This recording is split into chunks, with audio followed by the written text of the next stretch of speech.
విజయవాడ ముంపును జాతీయ విపత్తుగా ప్రకటించాలని YS Sharmila demand చేశారు. సింగ్ నగర్లో పర్యటించిన ఆమె వరద బాధితులను పరామర్శించారు.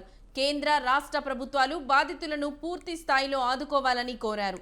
వరద ప్రాంతాల్లో సీఎం చంద్రబాబు పర్యటించి ప్రజలకు ధైర్యం చెప్పడం మంచి విషయమన్నారు. బుడమేరు రక్షణకు వెంటనే చర్యలు ప్రారంభించాలని ప్రభుత్వాన్ని కోరారు. తెలంగాణలో హైడ్రా మాదిరి బుడమేరు ఆక్రమణలు తొలగించాలని సూచించారు. వచ్చిన ఘోర విపత్తు ఎంత సహాయం చేసినా తక్కువే. మాకు చేతనైనంత మేము చేస్తున్నాం, కానీ అసలు ఇది ఏ మూలకు సరిపోదు. ప్రాణ నష్టం జరిగింది, ఆస్తి నష్టం జరిగింది, పంట నష్టం జరిగింది. అసలు చాలా మంది ఇక్కడ ఇళ్లలో మాకు ఏ సహాయం అందటం లేదు. బోకులు కూడా కొట్టుకుపోయాయి, సామాన్లు కొట్టుకుపోయాయి, బట్టలు కొట్టుకుపోయాయి, తినడానికి తిండి కూడా లేదు, మా బిడ్డలకు అన్నం కూడా పెట్టుకోలేకున్నాం అని చాలా మంది చెప్పడం జరిగింది. ఇంత దారుణం జరిగితే కనీసం మోడీ గారు స్పందించను కూడా లేదు.